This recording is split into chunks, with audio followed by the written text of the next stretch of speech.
In this lesson, we will talk about one-sentence triple blank questions, which are relatively common amongst triple blanks.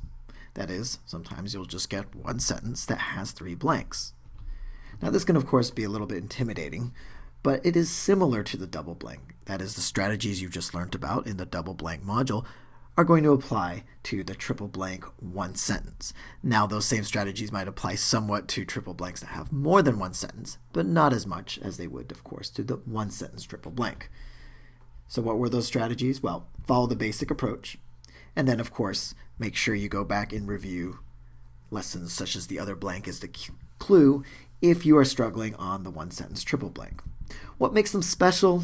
Well, as I said, they tend to be a little bit more difficult, and you really have to make sure you pay attention to every word to see what that word's function is as far as the overall meaning of the text completion goes. Let's do that here, reading the entire sentence. We should be blank that our high school students are blanked history when their textbooks merely report facts rather than furnish the narrative arcs that truly make history crackle, and that are the blank of history books adults eagerly consume. So you'll notice that I didn't pause here because it wasn't obvious what the first two blanks were. So I didn't just stop at textbooks. I kept on reading. Now, if you feel it's really clear on the context what word goes in the blank for the first blank or the second blank, you should definitely fill it in.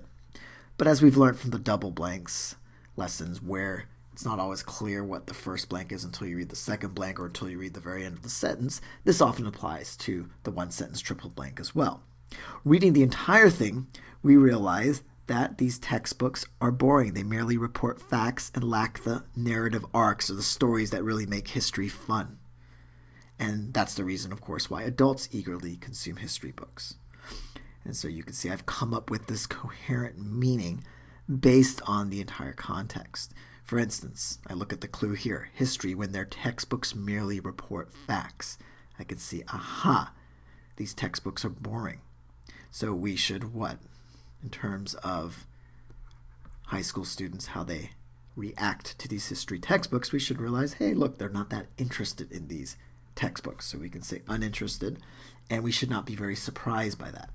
And so you can see based on this whole meaning that I created by reading the entire sentence, I can fill in these two blanks with my own words instead of putting these words into the blanks.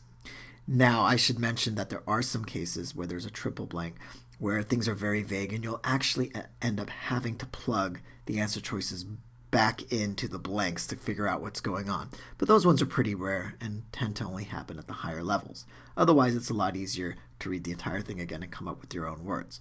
That, of course, leaves us with the last blank, and we know that these narrative arcs that make history fun are very much part or integral of the type of history books that adults read, and therefore the lifeblood of would be the right answer. Absent of, from, unaligned with would kind of be the opposite of what is going on.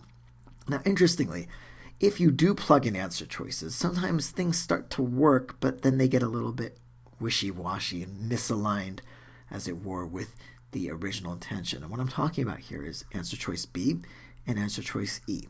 Let's just plug those in and read. We should be suspicious that our high school students are curious about history when their textbooks are boring. If I read that, that kind of makes sense. Why are they curious about boring textbooks? Something's up. Those high school students, what are they up to? I'm suspicious. But if I read the entire thing, I realize that they're comparing these boring textbooks to the fun ones that adults read.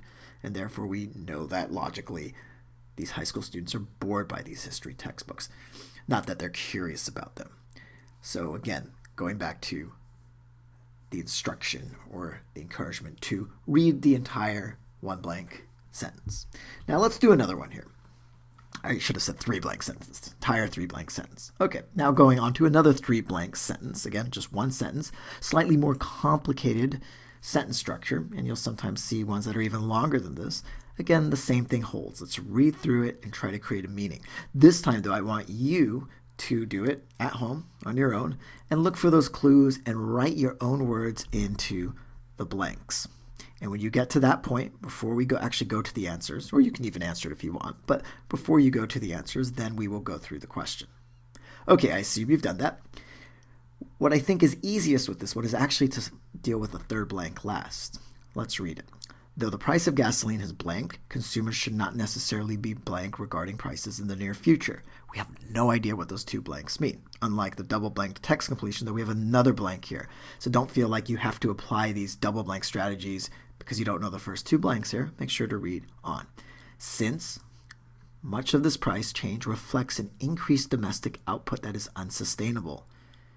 So the reason the price has changed is because there's domestic output. There's apparently more of it, but they can't keep it going on, meaning that there is going to be a blank to the importation of costly foreign oil. Well, if it's unsustainable, there will be a return, going back to the importation of foreign-produced oil. So you should have come up with the word similar to that, which would lead us, of course, to answer choice H.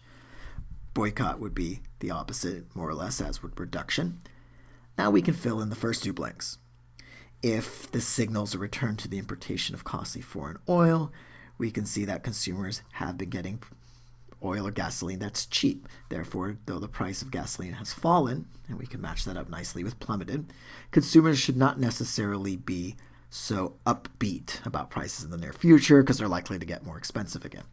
Note they will be disappointed, but the word that goes in the blank because of this not should be something that's the opposite of disappointed. Irate just means really angry, so we want something, again, the opposite of that, such as upbeat, optimistic, or high-frequency GRE word, which is sanguine. Now, this was, of course, a very, very specific text completion, as was the other one. And so there are always, I should say, each text completion is idiosyncratic. It has its own personality. But there are these general strategies that we want to keep in mind. And so to recap, follow the basic strategy you've been using for one blank and two blank text completions, which is try to come up with your own word based on the context, making sure that you read the entire three blank text completion, one sentence, because that one sentence can be long and you may want to stop and try to figure things out. Don't do that because you'll find yourself plugging in the answer choices, as we saw with curious about and suspicious of that. Those kind of made sense if you only read half the sentence, so don't fall into that trap. And of course, deal with the blank that is easiest to deal with, meaning now that you have three blanks, any of those three could be the one that cracks open the text completion. So make sure to always be sort of agile about where you decide to enter in, so to speak, the text completion.